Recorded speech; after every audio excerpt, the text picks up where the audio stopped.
जब भी बात होती है भारत पर शासन करने वालों की, तब उनमें एक नाम जरूर आता है और वो है मुगल सल्तनत। पर मुगल कौन थे, कहां से आए, उनके पूर्वज कौन थे? क्या वो हिंदू थे या मुस्लिम? और अगर मुस्लिम थे तो अकबर के हड्डियों को जलाया क्यों गया, मुसलमानों को दफनाया जाता है? तो आज हम इन सारे सवालों के जवाब जानेंगे। बस आप हमारे साथ वीडियो के अंत तक बने रहिए। तो चलिए जानते हैं कि आखिर मुगल के पूर्वज कौन थे। इसके लिए हम यात्रा की शुरुआत करते हैं समय में पीछे जाकर। वैसे तो मुगल वंश की स्थापना करने वाले शख्स का नाम था बाबर। अब आपके दिमाग में चल रहा होगा कि बाबर कौन था, कहां से आया? तो आइए इसकी कहानी जानते हैं कि बाबर कैसे आया और कहां से आया। तो समय था 14 फरवरी 1483। फरगाना उज्बेकिस्तान में एक बच्चे का जन्म हुआ, जहीरुद्दीन मोहम्मद, जो आगे चलकर बाबर के नाम से जाना जाने लगा।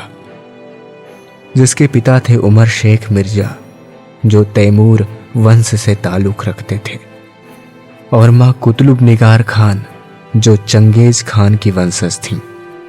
बाबर महज 11 साल की उम्र में 1494 में फरगाना का राजा बना और वहीं से इसके राजा बनने की शुरुआत हुई। जैसे जैसे ये बड़ा होता गया, इसने कई सारे राज्य जीते, समरकंद, काबुल, गजनी, लेकिन सारे राज्य आंतरिक विद्रोहों के चलते छिन गए। और फिर समय आया 1519, जब इसने भारत के बाजौर पर आक्रमण किया और बहरा किला जीत लिया। और वही समय था जब भारत की काया पलटने वाली थी। उस समय दिल्ली के तख्त पर इब्राहिम लोदी राज करता था और फिर उसने इब्राहिम को मारने के लिए 1526 में पानीपत की लड़ाई लड़ी, जिसमें राजस्थान के राजा राणा सांगा बाबर की मदद किए इब्राहिम लोधी को हराने में। दिल्ली के तख्त को हासिल करते ही बाबर ने राणा सांगों को मार दिया और उनके राज को भी हथिया लिया। और वहीं से मुगलिया सल्तनत का राज दिल्ली के तख्त पर पूरी तरह से हो गया। इसके बाद मुगल शासकों ने पूरे भारत पर लगभग 200 सालों तक राज किया, पर बाबर मात्र 4 साल ही राज कर पाया और 1530 में 48 की उम्र में किसी बीमारी के कारण मर गया। जिसके बाद उसका बेटा हुमायूं ने तख्त संभाली और इसी तरह से कई शासक आते गए और उन्हीं में से एक था अकबर। मालवा से कंधार तक उसका राज फैला था। मरा तो सिकंदरा में दफनाया गया। सिकंदरा आगरा से 4 किलोमीटर दूर है और अकबर ने अपने जीते जी सिकंदरा में एक महल बनवाना शुरू कर दिया था, लेकिन पूरा होने से पहले ही अकबर मर गया। बाद में अकबर के बेटे जहांगीर ने इस महल को पूरा बनवाया और वहीं पर अकबर को दफनाया गया। पर अकबर के मृत्यु के बाद 1658 में औरंगजेब ने गद्दी संभाली। उन दिनों औरंगजेब और जाट राजाओं के बीच आए दिन छोटी मोटी लड़ाइयां होती रहती थी।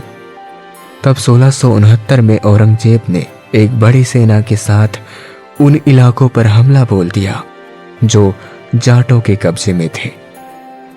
उनके नेता गोकुल जाट और उदय सिंह को कैद कर लिया गया और बाद में उन्हें फांसी दे दी गई। लेकिन औरंगजेब के लिए यह फांसी आफत बनने वाली थी। जाट उस वक्त तो शांत रहे, लेकिन धीरे धीरे जाटों ने अपनी सेना बनानी शुरू कर दी और जिनके नेता हुए राजा राम। राजा राम छोटी सी सेना लेकर युद्ध करते और मार काट करके भाग जाते। फिर आया साल 1685, जब आगरा में हुए एक युद्ध के बाद जाटों ने आगरे किले पर कब्जा कर लिया और 200 मुगल सैनिकों को मार डाला। लेकिन होनी को कुछ और ही मंजूर था। आगरा पर कब्जा करने के बाद राजा राम मुगलों को अपमानित करने के लिए अकबर के मकबरे पर हमला बोल दिया। अकबर की कब्र खोदी गई, उसमें से हड्डियां निकाली गईं और उन हड्डियों में आग लगा दी गई। पर इसके 3 साल बाद राजा राम को एक मुगल सैनिक ने गोली मार दी। राजा राम मरने के बाद भी अपने सैनिकों की नजर में अमर रहे। तो ये रही अकबर के हड्डियों के जलने के पीछे की कहानी। आज मुगल बादशाहों में अकबर इकलौता है जिसकी कब्र तो है, पर कब्र में उसके अवशेष नहीं है। तो बस ये रहा सारे सवालों के जवाब। आशा करता हूं कि आपको ये वीडियो पसंद आया होगा। तो अब दीजिए इजाजत, मिलते हैं आपको अगले वीडियो में।